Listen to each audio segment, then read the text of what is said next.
मैं बहुत बार बताता हूँ, आपको विश्वास नहीं होगा। हमारे शहर में हमने 4 साल पहले जो टॉयलेट का पानी था वो हमने 18 करोड़ रुपए में बेच दिया। अब आप उम्मीद कर सकते हैं कि टॉयलेट का पानी बेचा जा सकता है। 18 करोड़ महाराष्ट्र सरकार खरीदती है, रिसाइकलिंग करके वो कोराडी और खापरखेड़ा के पावर प्रोजेक्ट के लिए यूज कर रहे हैं। और अभी 10 दिन पहले हमने एग्रीमेंट नया किया और पानी दे रहे, और हमको साल के म्यूनिसिपल कारपोरेशन कितने मिलेंगे पता है आपको? 78 करोड़।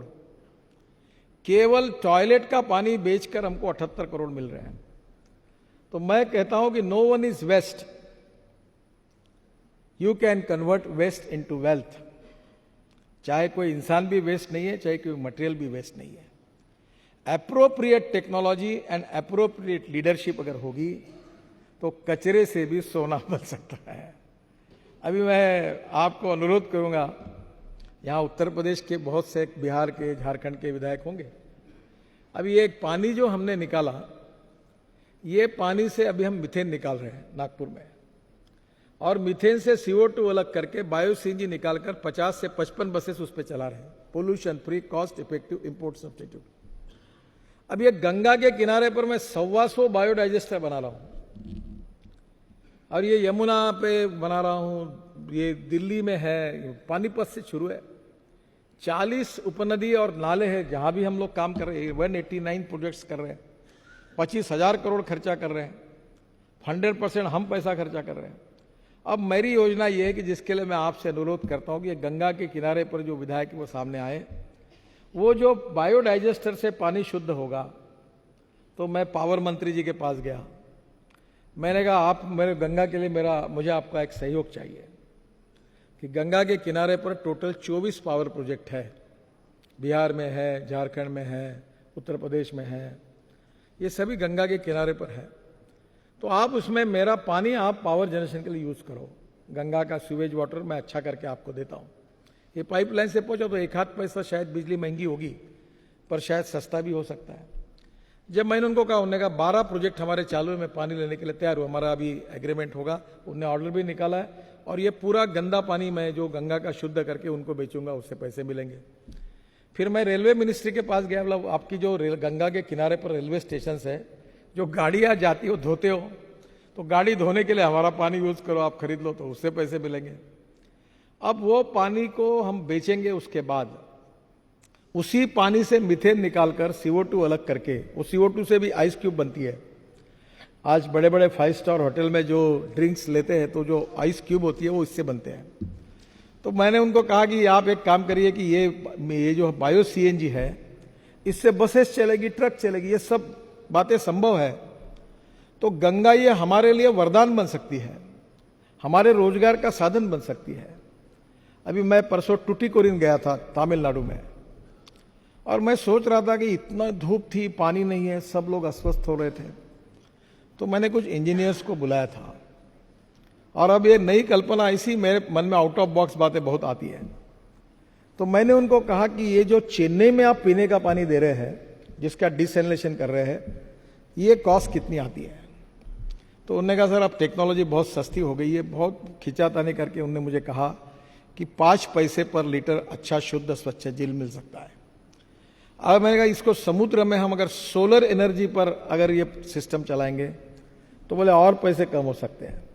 अब मैं स्टडी कर रहा हूं कि डैम बनाकर बरसात का पानी रोककर वो पानी पीने के लिए देने के बजाय और खेती के लिए देने के बजाय, जो 7,500 किलोमीटर का समुद्र किनारा है, वहां सोलर से पानी तैयार करना, पानी डिसैलिनेशन करना, और वो पानी पीने के लिए और खेती के लिए अगर यूज किया जाए तो क्या वो पानी अपने को पुरा सकता है क्या?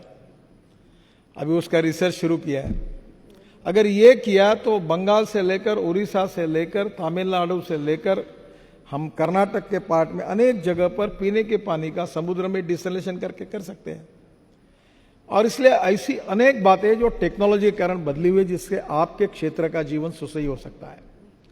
अभी एक कचरे के बारे में, मेरे घर पे यहाँ एक मशीन है, तो मैं रोज सुबह देखता था कि जो पत्तियां गिरती थी उसको जला देते थे। तो एक छोटा मशीन है, तो मैं रोज उसमें वो सब पट्टिया वाला ट्रक वालों को कहा कि मेरे घर पे लाके दो, और उसका बायो फर्टिलाइजर तैयार होता है। और आपको ताज्जुब होगा, हमारे महात्मा गांधी जी जो कहते थे कि ग्रामीण क्षेत्र में हम बहुत प्रयोग कर सकते हैं।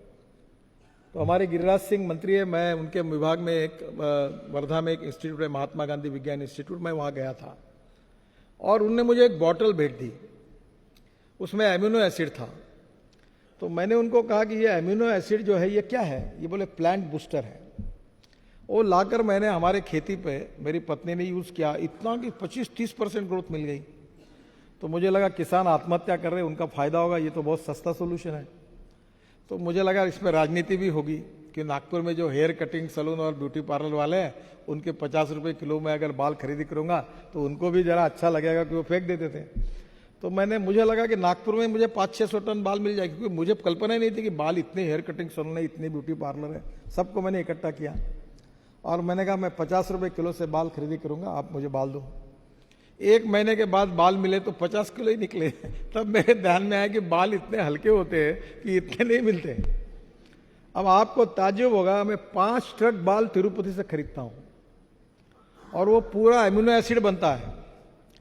फिर एक राज्यसभा में एक MP है अभी, डॉक्टर विकास महात्मा, उनको पद्मश्री मिली है, वो जो भेड़ बकरी का उस कम्युनिटी से है।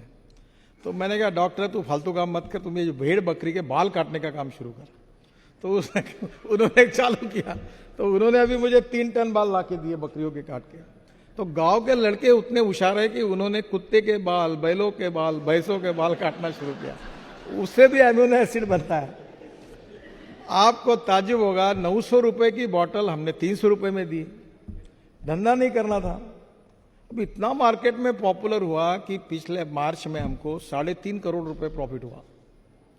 अब वो एमिनो एसिड जो था उसके माइक्रोन्यूट्रिएंट्स बना रहे, उसके लेबोरेटरी तैयार की, और वो करते करते हमारे यहाँ ऐसे आप जैसे तरुण लोग काम करते थे। तो उन्होंने कहा कि ये जो बायो फर्टिलाइजर हम तैयार करें प्रेस मड से, प्रेस मड और स्पेंट वॉश जो शुगर मिल में आता है, इसमें एमिनो एसिड डालो, इसकी NPK वैल्यू बढ़ेगी। तो उन्होंने एमिनो एसिड बना के वो खाद अच्छा तैयार किया। तो किसी को तो भी ध्यान में है कि दुबई के सरकार को ये खाद चाहिए, तो उसने भी 1 किलो बैग को ठप्पा मार के सर्टिफिकेट दे के बेच दिया, पता भी नहीं किसी को। दुबई के सरकार का लेटर आया कि आपका खाद अप्रूव हुआ। बाद में पता लगा कि सबसे अच्छा वही खाद था और 180 करोड़ रुपए का ऑर्डर मिला। और अभी बाल कम पड़ रहे हैं, अभी वो अब पूरा एक्सपोर्ट हो रहा है। अभी 90 कंटेनर चले गए पर बाल कम है। तो अभी मैं कहता हूं बच्चों को कोमड़ी के लाओ और कोई कुत्ते के लाओ, बकरी के लाओ, भैंसों के लाओ, बाल चाओ। तो वो तिरुपति से पूरे बाल लेके उसका नहीं। दिस इज, मैं जो आपको बता रहा हूं कि आपके पास अगर टेक्नोलॉजी है, आपके पास दिमाग है, आपके पास विजन है, आपके पास आउट ऑफ बॉक्स विचार करने की ताकत है, तो पैसे वगैरह की कोई जरूरत नहीं है, कोई जरूरत नहीं। आप यू कैन मेक मिरेकल्स।